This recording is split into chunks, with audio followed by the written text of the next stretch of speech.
Hello and welcome to another edition of Take the Lead on West Africa Democracy Radio 94.9 FM in Dakar, Senegal. The platform that triggers discussions about young people in Africa. My name is Augustine Cully, your host. Last week, we discussed cultural diversity. This week's episode is focused on early marriage, an obstacle to harnessing girls' potential. According to the United Nations International Children's Emergency Fund, UNICEF, there are 650 million girls and women alive today who were married before age 18.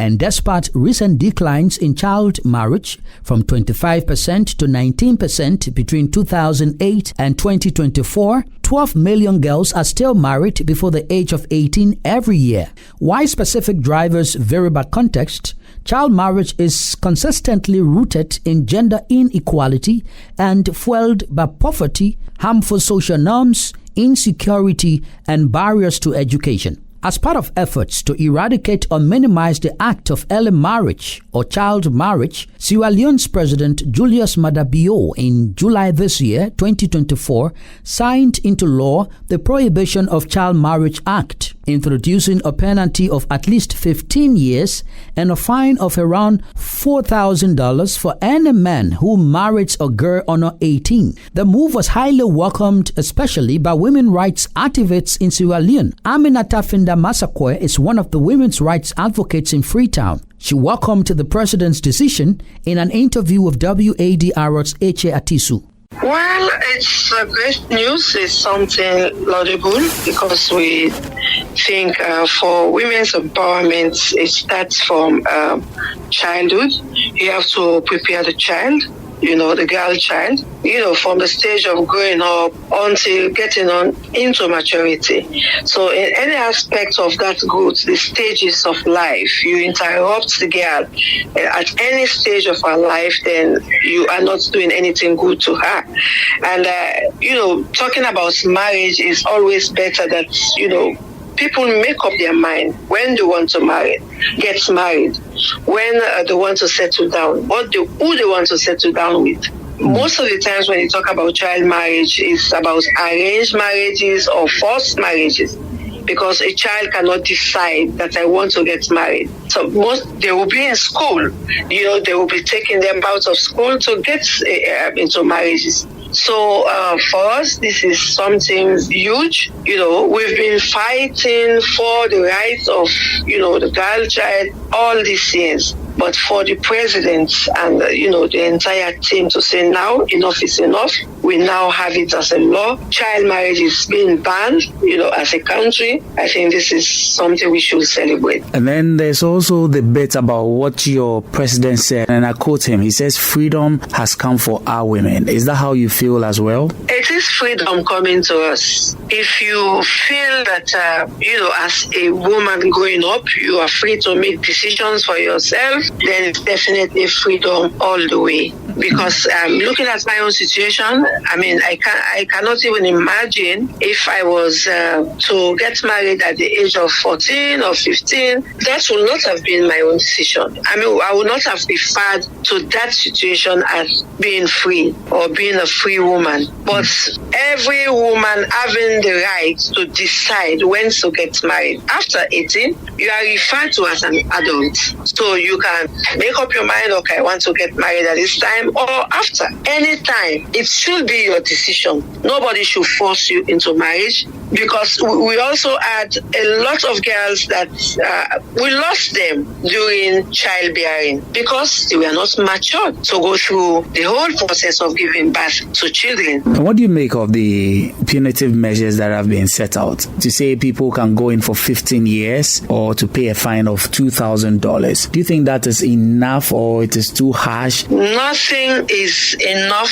for the wrongdoings. And it's easy to just go by what the law says. This particular act has been banned. So if you do it, you violate it, then face the consequences of the law. $2,000. If it should go alongside the 15 years jail, then that's fine for me. But for an ordinary fine of $2,000 will be ridiculous. So it should go side by side. The 15 years is good. It should be 15 years and $2,000, but not $2,000 without any jail term. That was Aminata Finda Masakwe, one of the women's rights advocates in Sierra Leone. She was in conversation with WADR's Eche Atisu. This is Take the Lead on West Africa Democracy Radio, 94.9 FM, Dakar. Joining us today are 5 distinguished personalities who will be sharing their thoughts on the subject of discussion. Our first panelist is Chibundu Bamalu, an author, a wellness counselor, and social activist. Chibundu is also a recipient of the National Youth Council Merit Award in 2018 and was recognized by the National Orientation Agency of Nigeria as a patriot of a new Nigeria. The second panelist is Yehowa Adam Beding. Yehowa is the owner of a thriving business and has risen to the challenges of the business world. She is also known for her philanthropic endeavors, supporting education initiatives and community development projects in Ghana. Next is Rohi Cham, a gender advocate and activist working with the African Network Against Extrajudicial Killings and Enforced Disappearances in the Gambia. She fervently advocates for women and children through pageantry and won several crowns. We also have Nenka Sunday. As an advocate for social issues, Nenka is committed to raising awareness about critical issues like gender inequality and its effects on the girl child in Nigeria and across Africa. She is a dedicated communication expert with a strong background in creating impactful content across various industries, including education, technology, and agriculture.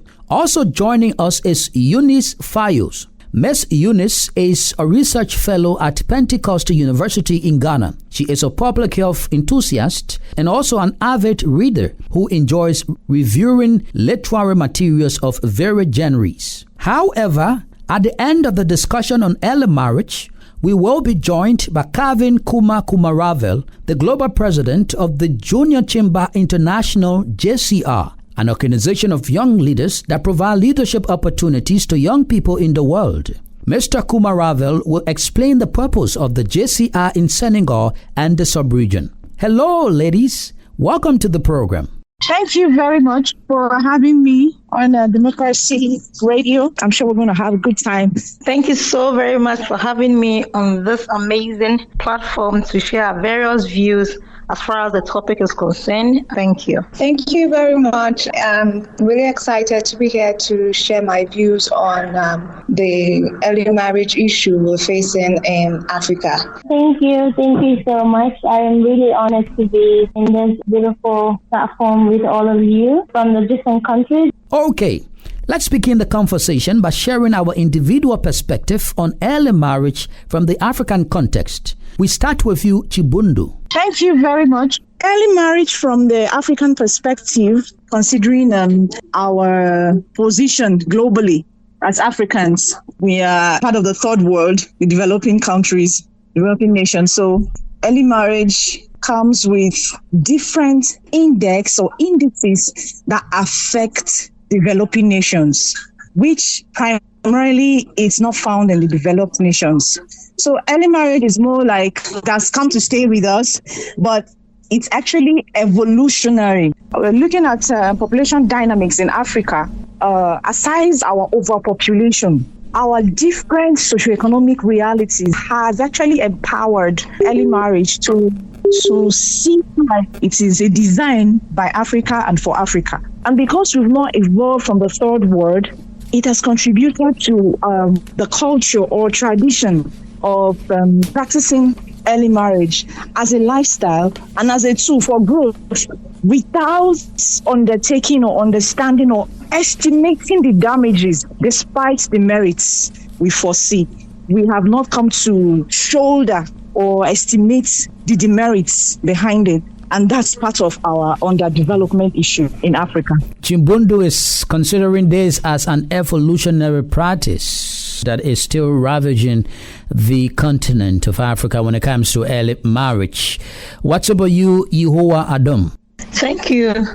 I think when it comes to early marriages in Africa as a whole, it's more of a very complex issue that we can look out for in various perspectives. It could be economic, it could be cultural, social, and maybe sometimes even legal angles. You see, when we come to the cultural perspective, there are very traditions and customs in some of our African communities that early marriage is a very long-term standing tradition. When you come to parts of Ghana, there is an age bracket where early marriage is mandatory when it comes to their culture or when it comes to their customs. When it comes to the cultures as well, they assume that marriage is considered a rite of passage that signifies a girl's transition into adulthood, no matter how young we think that girl child is. Sometimes it's also to an economic perspective where you find a portion of family going through quote and unquote poverty. So they think that because of economic hardship, they drive the form of giving out these girls to marriages early, just so that the family can be able to take off some form of financial burden from them, as well as they see it as economic opportunity where when these girls are given out early to marriages, the families of the spouse get to give them some form of money in return. And then again, it could also be from a very social perspective, which is linked to very broader issues of gender equality, where girls have very few opportunities when it comes to education and personal development compared to the boys. So it's quite a very broad, narrow issues when it comes to early marriages. Thank you. Thank you. Sunday, what's your view about this regarding early marriage, an obstacle to harnessing girls' full potential? I believe that early marriage is a significant challenge in Africa, deeply rooted in our cultural, economic, and social factors, deprived various young girls of their rights to education and the future, perpetuating a cycle of inequality and poverty. Whilst one teenager is looking like adults, this does not take away the fact that early marriage is still increasing in Africa as we speak. Niger Republic, for instance, the country in West Africa, has the highest rate of early marriages, where out of 4 girls we speak to, 3 of them got married below the age of 18. And this trend is not even reducing, it's actually increasing. This is one problem I think many people are overlooking, because we believe as technology is growing, the issue of early marriages is actually reducing. But that is not the fact. That is not the truth. According to UNICEF, the trend is actually still increasing. I bet at a slow pace, but it's still increasing. So I believe this has caused many young girls to lose out on education, to miss out on growing, on learning, on being on equal footing with their male counterparts. So early marriage is quite a significant challenge, and it should be tackled while it's still this young. All right. Let's hear from you. Roy Cham, what do you think about that? Early marriage has a significant effect in our countries and the whole continent at large, that is Africa. And in the Gambia, we have been struggling with sensitizing parents about early marriage, especially in the rural areas. In the urban and the cities here in the Gambia, it's better because we have a lot of young girls going to school. But in the rural areas, it is really crazy because you can see a 17-year-old girl having 3 or 4 kids in her marriage with a very elderly person. So in here, the cause of early marriage is mostly like to be cultural or because of poverty, like my other sister said. Most of the girls are married off because their families are unable to take care of them, and in most cases, we have these families in the Gambia that you have like more than 7 or 5 kids in the family. So normally what you do is just give your female children out for marriage and maybe take your male children to school. So that is where like the gender inequality comes to. And the fact that most of the girls in the rural area don't also go to school is a major factor of them being married off. So when it comes to the cultural part too, I think most of the parents right now are still using the 90s way of raising their children, because during that time there was nothing like technology about, living in life.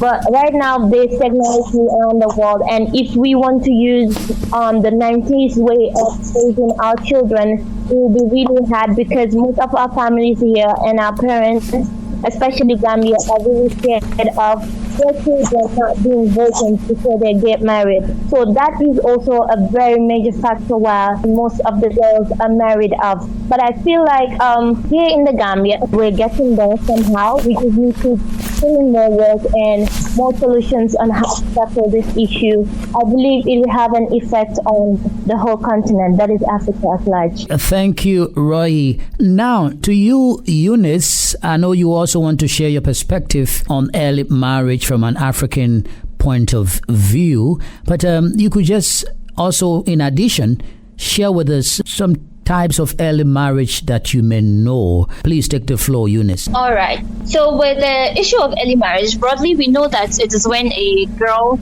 at a teenage age gets married or younger than that. As to whether it is bad or good, that may not necessarily have to be our judgment. When you are checking whether something is good or bad, you have to find out the motive behind it. You have to find out the consequences it poses to the wider community.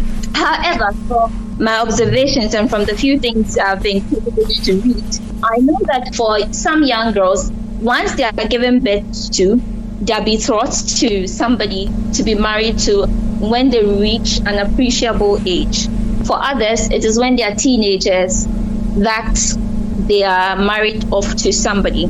As to whether they are exclusive types, I am not aware of that. But I know that for some people, they are betrothed at birth, and for others, they are giving out in marriage when they are teenagers. Okay, that's right. But another form of concern that I have, and I believe others in Africa listening to this program will be concerned about, is how families carry on early marriages in Africa. How is it being done? As panelists, you have better understanding, and as mothers, I would say you have better understanding about how these early marriages take place, how families give out their daughters, whether or not daughters are willing to also be given out, how the processes have been done. And let's get back to you, Chibundu. Please share with us your own ideas about this. Okay, families in Africa have their different ways of conducting early marriage, but most times it's through betrothing. Usually the girl is not aware of the arrival of a spouse, and she just wakes up on a day and realizes that there's a man out there and my family is introducing me to the man. And I can personally tell you, I have aunties who were giving out that way in marriage, and today they didn't finish their schools. And when you sit by them, one of them is actually late now, when you sit by them, they talk about how far they would have gone. So it boils down to parts of a young girl having the inability to make at such age. So we in Africa, we are almost anti-human rights, anti-humanity, anti the girl child, in decision making, or we prefer to follow tradition beyond human rights. So that makes us almost barbaric, and it's amazing how we have infused this practice even in religion. You see, if we don't consider something as a problem, we will not be thinking of solutions. So in Africa and in Nigeria, it's still a lifestyle because we have not weighed the merits. We are only looking at the merits. And moreover, it's not actually merits, if you ask me, I don't think it's merit. It's just an opportunistic infection, It found the opportunity, that's why it's dwelling. Sorry, I'm coming from the medical perspective. If a parasite doesn't find a host, it cannot dwell. All right. Chibundu is saying this is an anti-human rights behavior on the part of parents without the consent of their daughters, without even consultations. But how is it for you, Yehoah? Right, thank you. So you could see from Chibundu's presentation the passion that she spoke with, because she's a mother. When it comes to early marriage, as far as I am concerned, when it comes to my country, Ghana, and as African as a whole, there are forced marriages. These happens when these teenagers are forced to have a form of marital rights without their consent, and which are mostly driven by their cultural norms, sometimes even family pressure. When Chibundu was making her presentation, she made mention of some family, quote and unquote, or parents' greediness or selfishness. There are times that you see family members having arranged marriages. Even before the child turns 10, 15, there's a part of a family somewhere else, a man older than maybe her parents, coming to ask of that child's hand in marriage. And as early as 10 to 15 years, these marriages are being arranged for whatever reasons. It could be cultural, it could be societal tied, it could be their own economic benefit. Let me just hold you that's where my next question was coming to you regarding whether you are cognizant of the cultural practices, the religious practices, the traditional beliefs in our respective countries and the various regions for which these things happen. Yes, when it comes to my part of where I come from, Ghana, I'll speak for Ghana because that's what I know here. It's mostly when you come to the urban areas, but when you go to the rural areas, it's something that is being done. Like Eunice said earlier, that we in general don't have control over.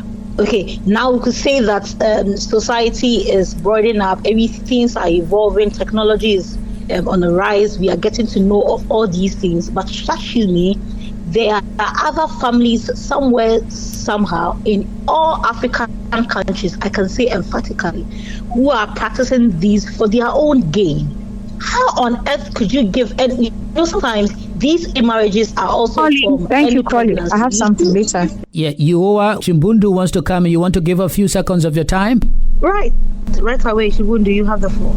Okay, because, I heard her say it's something we don't have control over. I needed to clarify. If she said that we don't have control over early marriage, it's almost sounds like the blame syndrome. But like I said, if she picked what I said, it's an opportunistic infection. It's our environment that empowers the practice. So if we handle our environment, if you control the environment with pesticides, you will not have pests. That's the idea. Okay, let's get back to you, Yehoah. Right, thank you. I guess where Chimudi is coming from. Okay, but if she clearly understood what I meant when it comes to the family tradition perspective. Trust me, we can put into practice that we want the whole of Africa not have early child marriages. How well can we control these things when it comes to environment? There's a country that there are laws, don't do A, don't do B, but trust me, you will have people violating those laws or those rules. Like I said earlier, sometimes these early marriages are mostly also tied up when it comes to early pregnancies. You see children as early as 12 years, not even in the rural areas. I think I saw about a week ago a child that is 11 years pregnant, and this child is carrying twins. And this is all because the parents are giving her out to, quote and unquote, fishermen in the society at a very tender age. Thank you, Yehoah. Let's hear from others. I know Sunday has been waiting to also contribute to this discussion regarding this specific issue. Let's hear from you, Sunday. I believe that with early marriages in Africa, it's not just done for financial gain, as popularly, like what many have said, is for financial opportunistic. Yes, that's part of it, but I believe there is a cultural angle we're not looking at. Many of these families in rural areas believe in honorary marriages. I get married to your child to keep our friendship going long. We give my child to your son to make sure our family lineage are intertwined. This is something that keeps going on, not just for the financial gain, but they believe, this is how this family has been going. Some cultures believe you're to marry from a certain family. And if you do not get married from that family, you as a woman do not have an option to marry outside. So women, mothers, fathers, in the haste or the bid to protect their children from getting old without husband, start planning their marriages from tender ages. These are beliefs that have been embedded in the heart of these people. And it cannot just be taken out by shouting, stop early marriages, stop the girl child. It takes time to break this kind of belief system.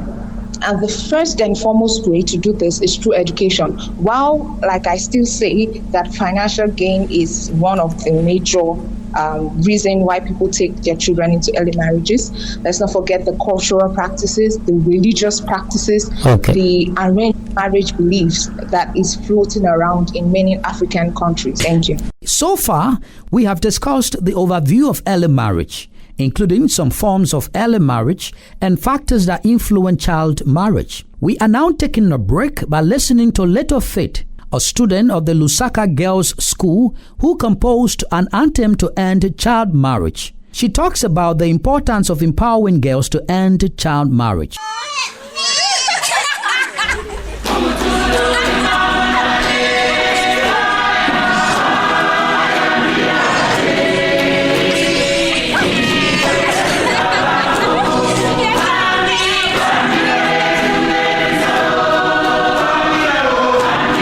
I really love singing, so I wanted to use my gift to compose a song to really stop this child marriage.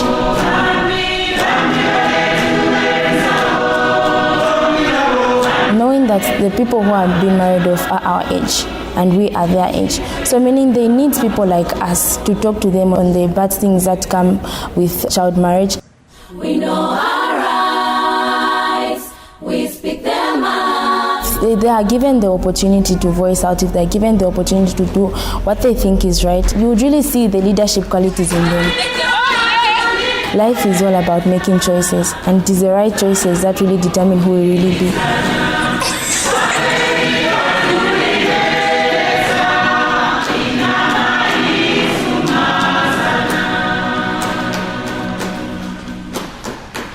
That was Leto Faith, a student of the Lusaka Girls' School in Zambia, who composed an anthem to end child marriage.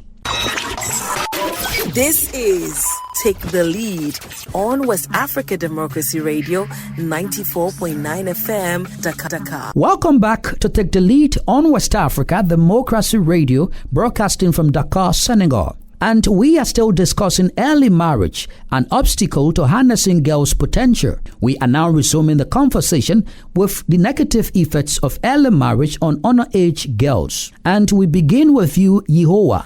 Thank you. There are a lot of things that could hinder a girl from entering into a very early marriage. But I'm sure on the statistics, 80-70% do not really achieve the dreams they have. What is up to a girl who is being married out forcefully or by tradition at the early age of 12 years and goes through all puberty stuff and then starts giving birth at the age of 15 years? In a rural community where there are less education when it comes to her dream. Like Eunice said earlier, there might be other form of education when it comes to the various communities that we all come from. And it could be trading, it could be farming, but is that what that girl in particular is looking out for to do? Are we going to shift the girl's dreams, aspirations, from being a doctor that she wants to be, being the architect that she wants to be the broadcast journalist that she wants to be, to trading because she's been forced into early marriage because she had to be pregnant, because she went into early marriage. There are a lot of things that hinders a girl from achieving her dreams and aspirations as far as these practices are concerned. So for me, I think yes, it hinders a lot of these girls from achieving what they want to be. Also, I'm not sure it necessarily means that everyone that gets married above the age of 18 is also able to attain what she wants to be. No, there might be a shortfall along the way, but on the majority scale, I think ladies or girls that are being forced to early marriage are not able to meet up their aspirations, their dreams as they grow older. Thank you, Yehoah. Let's hear from you, son. I believe it had very significant effect on the girl child in achieving her dreams. I would use myself as an example. I was born in the city, so it's not a literal example, but you could relate it to the girl child marriage. I think I was in my last year of secondary school, senior secondary school. That's what we have in Nigeria. And there was a man coming to get married to me. And at that point, I was quite young. I was 16. And I thought he was the next best thing to Mark Zuckerberg. Parents could agree to this. I would be settled for life. And I talked to my mom, and she was even shocked because the person didn't talk to her, he talked to me. And as a young child, at that point, I even thought like, oh, wow, this is happening to me. I was excited. But when I talked to her, she made me realize that I was being stupid. Well, not in that exact terms. She just told me, why not take your time, go to school, and when you are in the university, after a while, if you think this is a good decision for you, then we would back you up. And I thought about it and I said yes. And I went to school and discovered, wow, the man was not worth it at all. He was quite below par. But as a young child, he was like a knight in shining armor. Now, relating this to early marriages, these young girls know nothing beyond what they are told. They are told marriage is the goal. Marriage is the end game. When you get married, you start your family, you have children, you've made an achievement. You've gotten the best out of life.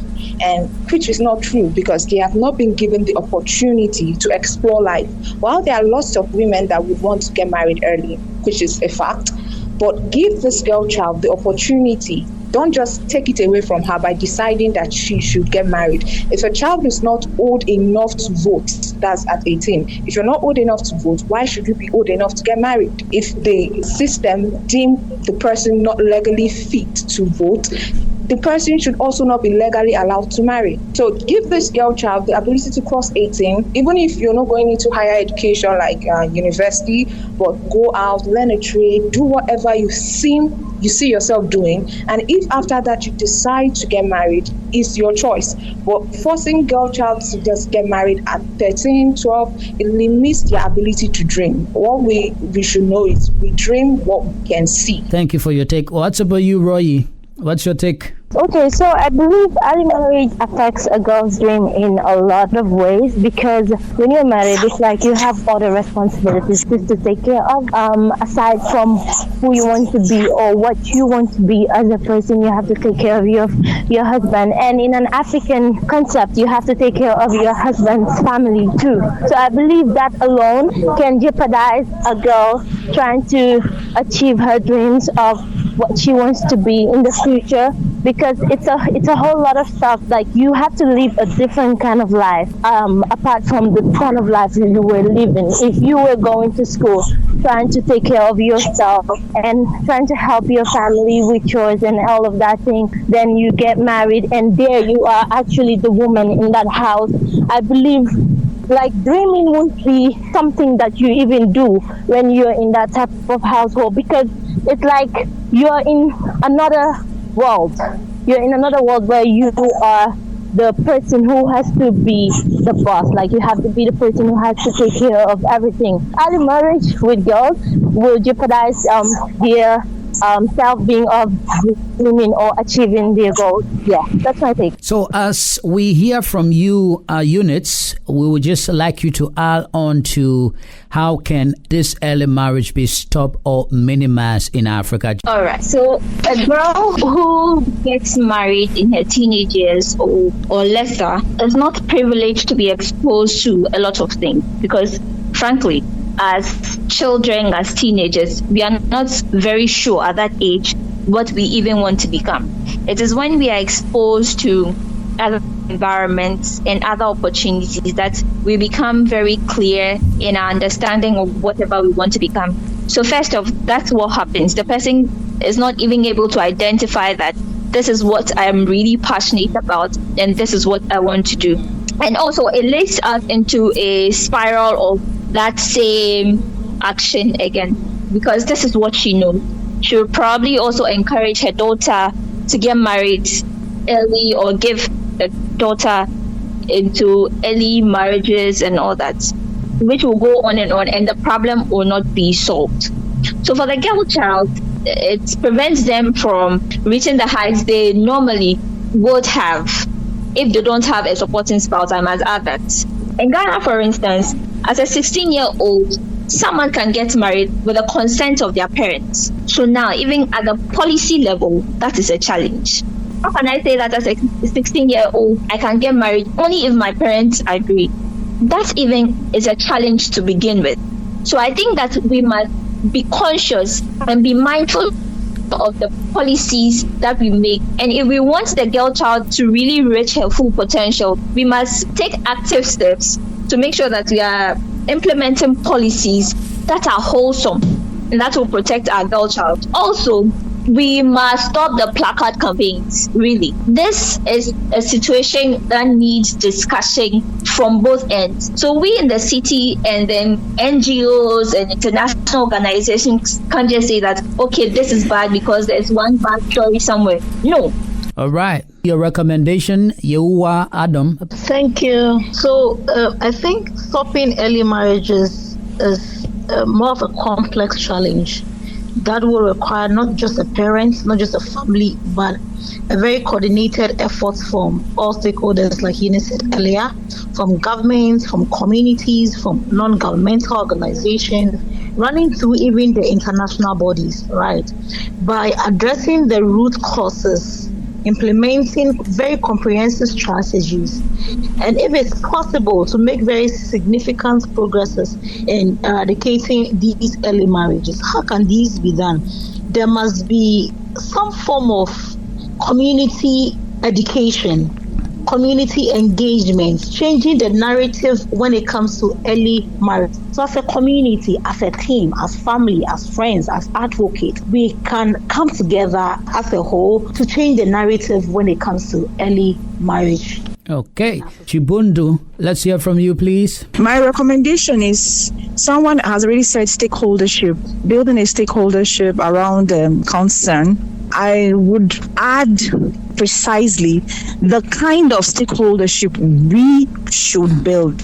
And to look at that, broadly, is to find out where are the causes, what is the socialization agents or agents of socialization surrounding the girl child. We already know them, the 5 of them. We have family, we have religion, we have the media, we have school, education, and then the society at large, which has to do with peers, peer group, government, and all that.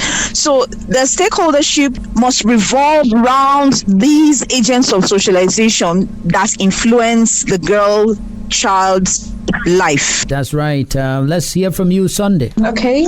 Sensitization is the key. If your child goes to school, there is also a high chance she will give you the financial stability you want at your old age, the same way you will get from your own son if you send him to school. This sensitization is the first key to breaking girl-child marriage. Sensitizing people that the girl child is also as equal or is also as important as the male child. And marriage is not just a way for a girl child to give you money. Because most families will train their boy child to provide for them, but believe is only if the girl child goes to get married to a rich man before she'll be able to provide for her family. But if they can understand that a girl child is so much more than just married to someone, that she can stand on her own, she can provide, she can be rich, she can be a strong person, then this cycle of early marriages will be broken. Well, at this juncture, we have been joined by Kevin Kumaravel, the global president of the Junior Chamber International JCR, an organization of young leaders that provides leadership opportunities to young people in the world. Greetings to you, Mr. Kumaravel. Welcome to the West Africa Democracy Radio.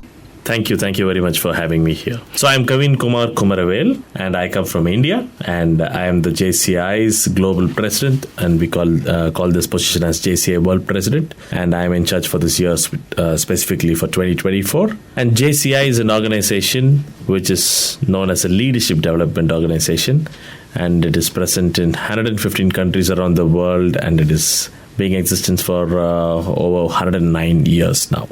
This was founded in St. Louis in the US and in 1915.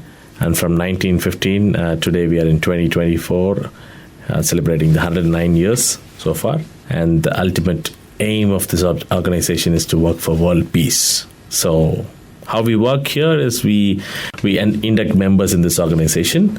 You should be 18 years old if you have to join this organization, and you can only stay here until 40 years. So within this period of time, 18 to 40, we give exposure to members in 4 different areas of opportunity. We call it as individual development. The second one is community development. The third one is business, and the fourth one is internationalism. So we believe that when a member gets exposure in all these 4 areas of opportunity, they develop as a good leader. You have the issue about civics in a document about JCR, which you work with the young people. How does it align with this initiative that is termed as the human duties of leaders, which according to JCR was launched years back? So this year we have been talking about International Human Duties Day, but since 2022 we have been talking about human duties for leaders. That is because as young people and youth of this world, we believe that everybody is talking about rights. They're taking their claim towards their rights in every country, but nobody is actually talking about the duties every human being must do. And we discussed about this, and we had a lot of meetings to list out different human duties, and then we decided this year we will also have a specific day to celebrate for human duties, and that's why we decided to choose July 10th as International Human Duties Day, and we launched that initiative this year from United Nations premises. We had a reception meeting in UN, New York, and from there we launched it, and we asked all the countries where JCI is present to celebrate International Human Duties Day, because we wanted to tell people that everybody has a duty to do as well. Has there been a study or a survey done by JCR to identify the main problems of young people in Africa that JCR will intend to address as per its initiative?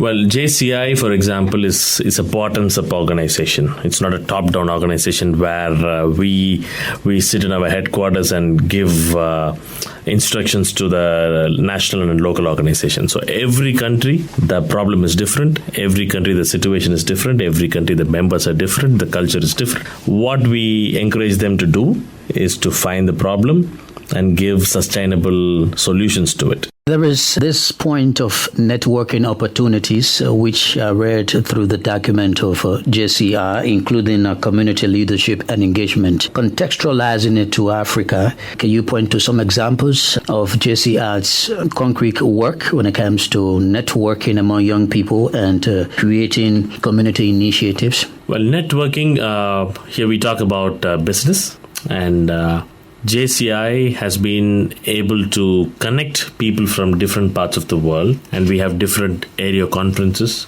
For example, America has an American area conference, Africa has an African area conference, Asia Pacific there's an area conference, and in Europe there's an area conference. And at the end of the year, we have a congress, which is called as World Congress, where everybody meet. So we give them opportunity to meet and network. That's one point. And the second one, we have initiated something called JCI in Business this year. And the idea is to make them talk about business in a specific way. So we ask them to meet in one place on one particular day for a certain time and talk about business so that they help each other in supporting their business. And we have done this in the bigger area conferences as well, where people get to know about the opportunities. For example, today I had a meeting with one of the association, and I came to know about a lot of opportunities here. And specifically in India, I come from, even though I'm the JCI's global president, I come from India. And in India, we always say that Africa is the future for business.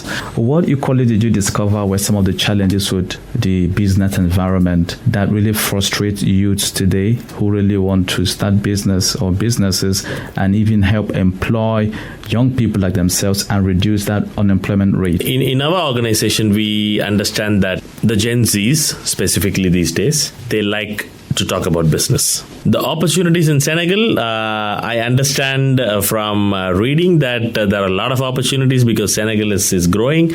And even yesterday, when I landed and I was walking in the corridor of my hotel, I met two businessmen. I asked them, okay, how is the opportunity here? It's like they were like, the opportunities here is abundant, and they were with like big suitcases with a lot of samples. And I asked them, like, what are they doing? And they told me that they have been working not just with Senegal, but lots of the African countries, especially in West Africa. So I truly believe that Senegal has a great opportunity for international investments and also to do import-export business here. And will make room for more youths. Of course, yes. Thank you. As you anticipate leaving the position, I believe there will be unfinished projects that you have already begun undertaking. What are your projections for the nearing futures to come, especially when it comes to youth engagement, that maybe the next person to take over from you could continue? Since this is, as I said, 1 year to lead, you cannot complete everything. Sometimes you have to carry forward the good works continued by the previous year. And here, even when we mentioned about human duties in this interview previously, I spoke that next year we have a bigger job to do. Even though we announced this specific day and we celebrated this year, we still have a duty to do next year in asking UN to take it for discussion in the GA. So this has to be done by the next JCA president. So we always sit down and have some meetings, which is called as handover meetings, and we discuss and we make sure and we agree that what are the things that has to be continued, so that the good work is not lost. So we cannot afford to have different directions different year. And in JCA we also have something called strategic plan, and we make sure that we travel in the same path no matter what. My question before you go, Mr. President, is JCI looking at working on the issues of insecurity in the Sahel region of West Africa? Because of the insecurity there and some other serious dire issues, youth are more than ever before vulnerable, first of all, to recruitment by some of these terrorist organizations. Of course, as I said, we work with the local organization and the local national organization. So the country-specific issues has to be in the plan of the national organization here in Senegal. And I believe that if this is a bigger threat or a bigger issue here, I'm sure that we will definitely have some discussions on this, on how to combat this. And as a Junior Chamber International, being a youth organization working between 18 to 40, I believe that if this is a problem here, then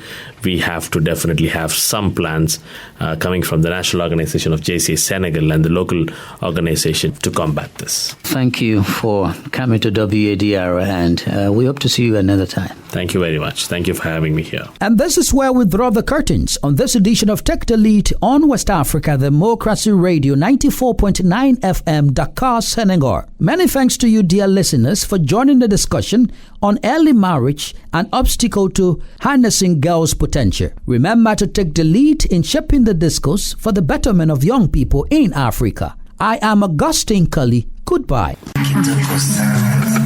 We thank you for listening to this program in Nigeria on Darling FM 107.3 Owerri, Southeast. We thank our listeners in Liberia on Alternative Youth Radio 98.9 FM, Lufa County, Kwakete Radio 100.9 FM, Barga, DCN Radio 91.3 FM, Riverses, in Sierra Leone. We thank our listeners on African Young Voices, Freetown, Radio Bath 91.3 FM, in Ghana, Radio Pod, Savannah Region, Reals FM 104.7 Wenchi, in the Gambia on Numi FM 94.0 North Bank Region, Radio Veritas 102.9 FM, The Gambia.